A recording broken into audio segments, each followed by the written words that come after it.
Conexão Brasil. Oferecimento Sindicato dos Professores da UFMG. Bem-vindos a mais um programa. O tema de hoje é o Rio São Francisco, revitalização ou transposição. E o nosso convidado é o médico e professor universitário Apolo Eringe Lisboa, conhecido também, muito conhecido entre nós, exatamente pela liderança e pela criação do projeto Manuelzão. E hoje nós estamos assistindo essas movimentações, essas reivindicações em todo o país, nas principais capitais, e há uma insatisfação muito grande com a política e com a economia, e sobretudo com a malversação dos recursos públicos e sua aplicação. Isso é um bom sinal porque, de um lado, vivemos num sistema democrático. Segundo, também, que me parece que talvez as pessoas queiram mais pão do que circo, ou num sentido mais objetivo, melhorar propriamente os serviços e não necessariamente somos uma pátria de chuteira e o país do futebol. Nós vamos falar hoje sobre um projeto que também foi não muito bem concebido e também não está sendo implementado na devida maneira, ou não bem quanto nós gostaríamos que os recursos públicos fossem aplicados nesse país. Mas, professor, bem-vindo, é um prazer tê-lo aqui. E eu vou começar exatamente fazendo um pequeno balanço do projeto Manuelzão, que o senhor é um dos diretores e um dos criadores desse programa. O projeto Manuelzão começou em 1997, com foco na bacia hidrográfica do Rio das Velhas, sim, que vai de Ouro Preto a próximo de Pirapora, né, em Barra do Guaicuí. E o projeto Manuelzão é o maior afluente do São Francisco em termos de extensão. Sim. Então a nossa relação com o Rio São Francisco, da bacia hidrográfica do São Francisco, ela é direta. A sorte do Rio das Velhas depende da sorte do Rio São Francisco. E por que esse projeto começa exatamente numa faculdade de medicina, professor? A nossa relação com a saúde humana na medicina estava muito enfraquecida. A medicina acabou se deslocando muito para a questão das doenças, que eu acho até natural. Claro. E nós estávamos preocupados com a saúde, porque o departamento que eu participo é o Departamento de Medicina Preventiva e Social. Claro. Eu era professor do internato em saúde coletiva, ou internato rural. A gente ia para o interior com os nossos alunos, observando a relação da saúde do povo com os córregos que viraram esgotos no Brasil inteiro, com a falta de saneamento básico, com o descuido com a alimentação, com a educação. Então, todas essas questões nos levaram a questionar que a saúde fosse apenas um problema médico, hospitalar. Então, se o rio está doente, a probabilidade da população ficar doente também é muito grande. Muito grande, porque a água que você está utilizando está cheia de agrotóxicos, está cheia de produtos químicos, está cheia de esgotos. E porque saúde para nós não é uma questão basicamente médica. Saúde é basicamente uma questão de qualidade de vida. Então, o profissional médico está mais ligado com a doença, mas o projeto Manuelzão está mais ligado com a saúde. Nós somos um oásis, uma pequena ilha dentro da Faculdade de Medicina que pensamos a questão da saúde e da doença, do processo de geração das doenças. Por isso, o nosso eixo tem sido a questão ambiental e com foco na questão da água. Perfeito. Em que estágio está o desenvolvimento do projeto, professor? O projeto Manuelzão está com quase 17 anos. Ele é um projeto vitorioso e ele é um projeto em transformação. O projeto Manuelzão, ele vai continuar se ele for capaz de reproduzir que suas ideias ganhem a população, as outras ONGs, se ele for capaz de fazer a sua metamorfose. A perpetuidade de um projeto, de uma pessoa na natureza, não está na sua longevidade individual, está na sua capacidade de reprodução e na sua capacidade de fazer metamorfose. Claro. Assim é o projeto Manuelzão. A grande contribuição do projeto Manuelzão se deu ao nascer, na sua explosão, seu Big Bang. Aí ele surgiu com as suas ideias de que o foco do trabalho seria a água de uma bacia hidrográfica, lutando pela volta do peixe e pela transformação da mentalidade humana. porque o nosso projeto, o principal objetivo dele é a transformação da mentalidade. Perfeito. Quando é que será possível nadar e pescar no Rio das Velhas, professor? Bom, no Rio das Velhas, em grande parte dele, hoje você já pode nadar e pescar, mas não aonde a gente quer, que é na região metropolitana, porque se isso acontecer, nós teremos recuperado definitivamente o Rio das Velhas. A região metropolitana é a mais impactada negativamente pelos esgotos, pelo lixo, porque é a região tem a maior densidade populacional da bacia. E a poluição está diretamente ligada à ocupação humana. Quer dizer que ele vai bem na cabeceira, em Ouro Preto e adjacências. E ele está bem também já quando ele encontra com o Rio São Francisco. No médio para baixo ele já está razoavelmente bem. Porém, é um bem relativo, porque as ameaças continuam. Claro. Agora, na região metropolitana, ele melhorou muito, porque já tratamos 60% dos esgotos.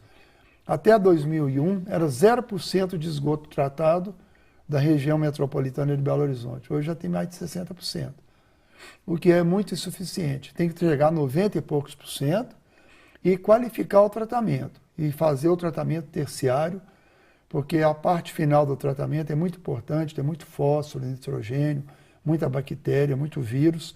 Então, esse tratamento terciário nós não temos ainda. Temos o tratamento secundário em 60% apenas. Em que consistiria esse tratamento terciário que o senhor chama, que é talvez uma qualificação técnica para o nosso telespectador entender? Seria o que a gente chama também de polimento, né? Seria um tratamento com raio ultravioleta, ou com cloro. Seria um tratamento para destruir as bactérias, os vírus, para poder tirar do rio fósforo, nitrogênio, né? Porque esses produtos eles ajudam, no momento que tem pouca água no rio, muito sol na estiagem, a gerar algas, a gerar bactérias cianofícias, que são tóxicas. O rio fica muito verde, isso é um mau sinal. Um rio verdinho, a pampulha verdinha, não é bom sinal. Perfeito. E como é que faz isso, por exemplo, que processos existem para fazer isso? São processos de retirada de esgoto, porque o nitrogênio, o fósforo estão nas matérias orgânicas, né? E as bactérias também estão. Então, é um processo mais apurado de tratamento. O tratamento mais grosseiro tira sólidos, precipita aquele sólido em suspensão, tira lixo, etc. E tem vários métodos, anaeróbico e aeróbico, são detalhes. Agora, quando já está a água mais clara, ainda tem muita coisa. Então, você tem que tirar esses 10% de impureza. É um tratamento mais sofisticado ao final. No início, você não começa por ele. Sim. Mas depois que o rio já está melhorando, aí esses 10% já fazem uma diferença muito grande. E também tratar da poluição difusa. Porque quando você trata os pontos focais que caem no rio, tudo bem. Mas e a poluição que está nas ruas, a poluição que está nas oficinas, na beira do rio, nas fazendas, que cai dentro do rio? Sim. A gente chama de poluição difusa, né? É o lixo jogado na rua, é o papel de bala, que tem um grande problema no Rio das Velhas, papel de sorvete, picolé, sorvete não, de picolé, pauzinho de fósforo. Isso torna-se um grande problema. Toquinho de cigarro, as pessoas não se dão conta de que aquilo tudo vai para dentro do rio. Vai para dentro do rio. No segundo bloco, nós voltamos analisando e começando a analisar o Rio São Francisco. Um instante só, voltaremos já. Interconexão Brasil. Oferecimento Sindicato dos Professores da UFMG.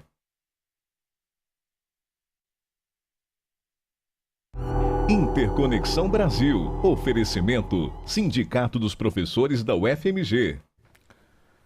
Estamos de volta. Nosso debate é sobre o Rio São Francisco, revitalização ou transposição. Mas começamos exatamente pelo projeto Manuelzão, que visa revitalizar o Rio das Velhas como o maior afluente em termos quilométricos do Rio São Francisco. E a situação do Rio São Francisco, o senhor não se limitou propriamente a fazer pesquisa e acompanhar o Rio das Velhas, mas tem acompanhado com frequência o Rio São Francisco. Qual a situação, que diagnóstico podemos fazer dele, professor? Professor Giroletti, esta pergunta até é chata responder. O Rio São Francisco está morrendo. O Rio São Francisco, ele está indo para o CTI. Sim. Eu acabo de percorrer vários pontos do Rio São Francisco, de janeiro para cá. Fui 2 vezes a Foz e voltei, em reuniões nas principais cidades do Rio, e é uma situação terrível. Se a população brasileira tivesse consciência do crime que é destruir o Rio São Francisco, teria ido para a rua mais cedo. Sim. E de forma muito mais maciça. Infelizmente, eu não sei porquê, nem tudo às vezes tem o mesmo peso nas decisões do povo. A questão ambiental, ela está falando do nosso presente, do nosso futuro e das futuras gerações. E o caso do São Francisco é calamitoso. O rio está morrendo de sede. O rio está sendo vítima de um uso excessivo dos seus recursos. Ele está sendo visto como um canal de água, não como um ecossistema. Um ecossistema, ele só pode produzir tudo que a gente espera dele se ele estiver vivo. Claro. Você não vai tirar ali de uma vaca que morreu. Sim.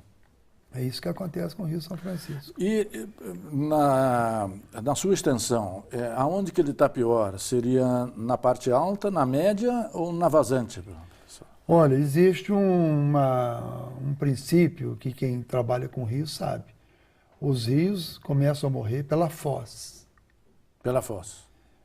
E você tem que revitalizar o rio a partir das nascentes. Sim. O Rio São Francisco, a situação mais grave dele está no baixo. O Rio São Francisco ele é dividido em 4 partes, 4 porções. Dividido assim, pedagogicamente, para a gente trabalhar, didaticamente. São 4 regiões. O alto, que é praticamente Minas Gerais. O médio, que vai para a Bahia fora, e o submédio. E o baixo. Sim. Sobradinho, uma barragem foi construída a montante de Juazeiro e Petrolina. Petrolina fica em Pernambuco, Juazeiro na Bahia, de um lado e do outro do rio. Uhum. A represa de Sobradinho é o maior lago do mundo. São 37 bilhões de metros cúbicos de água, um mar interior. Ele dividiu o rio de uma forma trágica. Ele passou a ser a grande nascente do baixo. Então, abaixo você tem cidades, você tem uma série de hidrelétricas, entre elas a mais conhecida é Paulo Afonso, você tem Lago de Itaparica, você tem Mochotó, as 3 represas de Paulo Afonso, você tem que retém essa água toda, é uma cascata de hidrelétrica. Xingó é a última, né? A mais abaixo. Então você tem aí abastecimento de 90 e poucos % da energia elétrica do Nordeste vem daí. Vem daí. Só que com a interligação do sistema elétrico nacional, que é um dos maiores do mundo, talvez o maior do mundo, sem dúvida, você passou a alimentar o Brasil inteiro e não só o Nordeste. Claro. Aí o governo, para evitar apagão, começou a produzir energia elétrica com mais intensidade para abastecer o Sudeste. Sim. Aí faltou água no Baixo São Francisco. O rio está secando. Na época que é enchente, agora é seca lá embaixo. Na época que era a cheia, passa a ser seca. Inverteu o ciclo do rio. Para você ter uma ideia, no Baixo São Francisco todo, você não come mais surubim. Acabou o surubim. Você come tilápia, que são produzidas dentro do rio, em fazendas de tilápia, com ração. Sim. A morte dos pescadores, a morte da agricultura de vazante, abastecimento urbano no Baixo São Francisco, a água está começando a salinizar. Sim. E você não tem mais a quantidade de água suficiente, para às vezes a bomba fica suspensa no ar. A pergunta é, há água para transpor, professor? De forma alguma. A transposição foi um erro técnico, foi um erro político do governo federal. O próprio PT e o Lula eram contra a transposição, de uma hora para outra eles ficaram a favor, para pegar os votos do Ciro Gomes no segundo turno da eleição do Lula, na primeira campanha dele, na primeira eleição dele. Primeira eleição dele. Isso aí foi um erro e você tem que recuar do erro. O governo resolveu aprofundar o erro e foi atrás com bravatas, falando bobagem, sem nenhum respaldo técnico. E a partir daí você entrou numa obra que não tem saída, eu considero como o Iraque do governo Lula, uma obra que não vai levar a nada, que não vai nunca funcionar direito e que é uma ameaça maior ainda. O rio já não está tendo água, ainda vão tirar a água para transposição? E em que parte do rio, nesses 4 pedaços que o senhor descreveu aqui, vão captar essa água? Já que há tantas hidrelétricas ao longo Essa água vai ser do captada rio. abaixo de Sobradinho. Vai ser captada no início do Baixo São Francisco. Que seria a parte média, Não, o Baixo. o baixo. Vai começar a captar água no Baixo, abaixo de Sobradinho, Itaparica, que os eixos norte e leste vão sair daí, para levar água para o Ceará e para Paraíba. Entendeu? Então, justamente na região mais deficitária, E mais insalubre. que vivendo o estresse hídrico. E sem falar que o rio tem muito esgoto, né? Você sabe que na região do Nordeste, onde eles querem receber água do São Francisco, fora da bacia, eles jogam esgoto nos rios e nos açudes. Ou seja, se está com problema de água, o primeiro dever de casa é tratar esgoto, né? Tratar esgoto, Absurdo despoluir. total, isso aí é uma inversão. E na parte do Rio São Francisco, o governo fala em revitalização e conversa. Eles estão falando em revitalização como uma compensação a uma transposição que não é apoiada. Claro. Tem vários processos no Supremo Tribunal Federal que Sepúlveda pertence, engavetou, prestando um grande desserviço a Minas Gerais, e é um mineiro, né? Ele foi a pessoa que apunhalou o Rio São Francisco e o Rio das Velhas. Sepúlveda pertence. Ele não podia ter feito isso. Eles usaram ele, não sei se pela vaidade dele, de querer ser ministro da Justiça, não sei o que é. Ok, professor, nós voltamos no segundo bloco, vendo que alternativas nós teremos em termos de combate à seca e também de preservação do Rio São Francisco. Um instante só, voltaremos já. Interconexão Brasil. Oferecimento: Sindicato dos Professores da UFMG. Interconexão Brasil. Oferecimento: Sindicato dos Professores da UFMG. Estamos de volta discutindo o Rio São Francisco, o projeto Manuelzão, e o Rio São Francisco, revitalização ou transposição. Qual o sentido desse projeto? Qual o sentido, em termos de racionalidade, da transposição do Rio São Francisco, professor? Nenhuma. Às vezes as pessoas me perguntam, mas não tem nenhuma vantagem a transposição. É nenhuma mesmo. É o projeto mais errado que eu já vi no Brasil. A transposição vai prejudicar os interesses da bacia do São Francisco, incluindo Minas Gerais, Bahia. Eu tive numa reunião recentemente em Juazeiro, uma baiana do bacia do Salitre, que é um afluente do São Francisco. Ela falou, nós estamos vivendo um absurdo, tirou tanta água do rio para a irrigação consome mais de 70% da água que é retirada. Isso do Rio São Francisco todo? É um princípio universal, a irrigação é o que mais consome água. Sim. 70% da água consumida de um rio qualquer. Quer dizer que nós estamos exportando água pelas frutas. Nós estamos exportando água do semiárido para o mundo, ou seja, um lugar que se presume que não tenha tanta água assim, a não ser quando tem açude. E ela disse, eles estão tirando a água do nosso rio, matando o nosso rio, agora vai tirar a água do São Francisco para levar água para o próprio afluente. Então você esgota o rio, depois bombeia a água para a nascente do afluente. O Rio São Francisco está alimentando os afluentes. Sim. É uma inversão total de ciclo do rio. Baixo Rio São Francisco, quando era a enchente, agora é seca. Quando era seca, agora é enchente. Alterou o ciclo, porque o uso primordial tem sido o setor hidrelétrico. Então, as hidrelétricas da Chesf, elas não raciocinam o interesse da bacia hidrográfica como um ecossistema vivo. Eles separam esse uso da hidrelétrica e o rio que se dane, as pessoas que se dane. As pessoas da bacia do São Francisco vão ficar prejudicadas, já estão com a morte do rio, o rio está morrendo. E quem está lá no Ceará, na Paraíba, também não vai se beneficiar. Porque, olha para você ver, mesmo os projetos do governo sabem que só vai funcionar 4 anos em 10 no máximo. Então você vai ter toda essa obra e vai bombear a água, só necessitava bombear 4 anos em cada 10, 40% do tempo. Por que vão bombear o tempo todo? Vão bombear o tempo todo para não deixar quebrar as instalações, para a máquina não estragar. Então vai ser um bombeamento só para conservar o maquinário, sendo que não precisa, essa água vai evaporar e vai para o mar. Sim. Então, é um absurdo total a transposição de São Francisco. Quem ganha com isso? Quem ganha são as grandes empreiteiras, os bancos que financiam, são algumas multinacionais que exportam frutas e tal, mesmo produtores brasileiros. Mas a um alto custo. Como o governo vai ter que subsidiar essa água, vai haver um questionamento do comércio internacional. A Organização Internacional do Comércio vai ser questionado, porque se o Brasil ele dá subsídio para exportação, esse produto passa a ser taxado lá fora. E esse é um projeto apenas eleitoreiro que o Ciro Gomes inventou.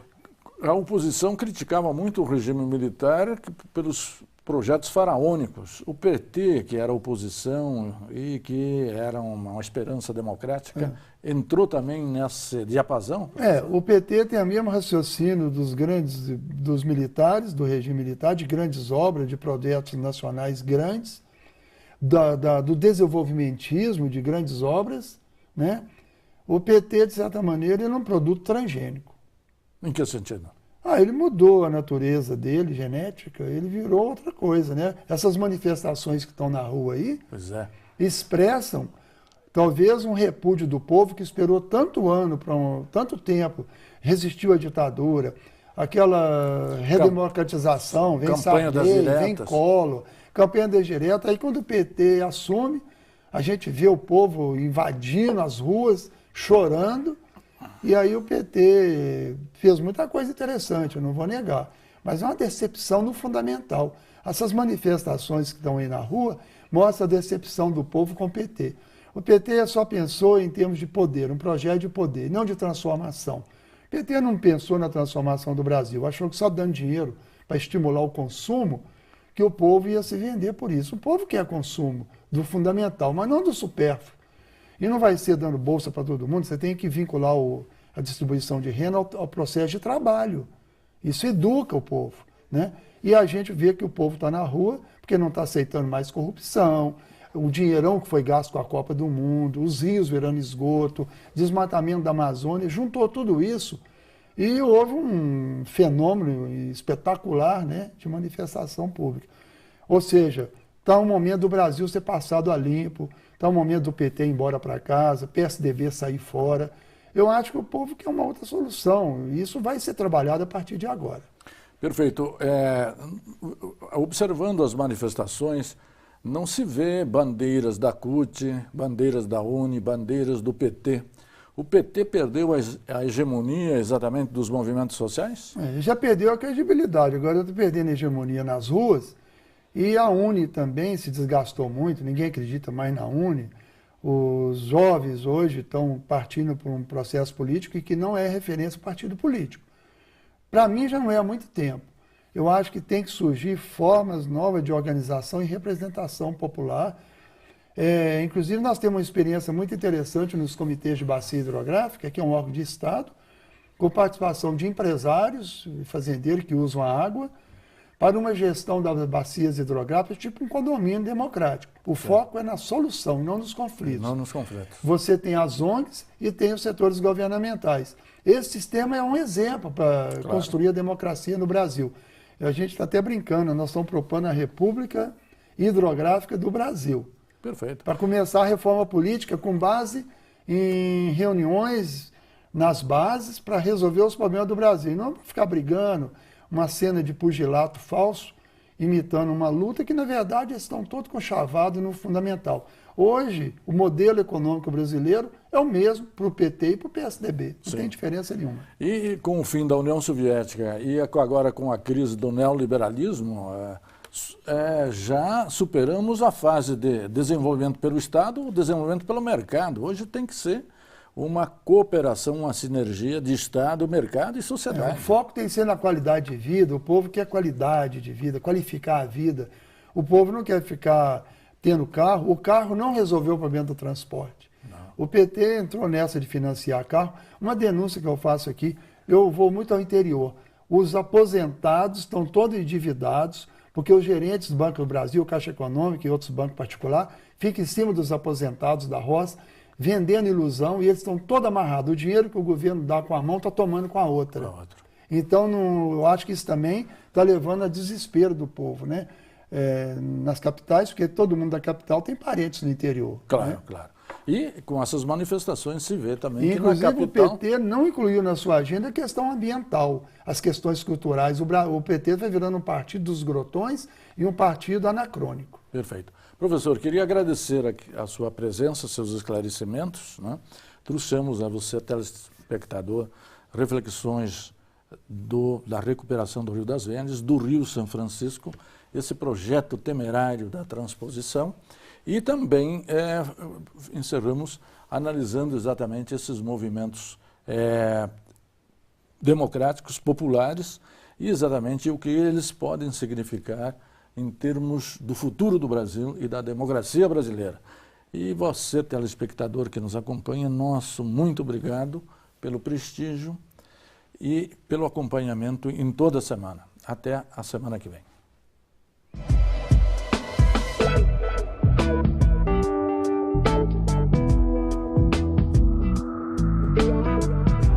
Interconexão Brasil. Oferecimento: Sindicato dos Professores da UFMG.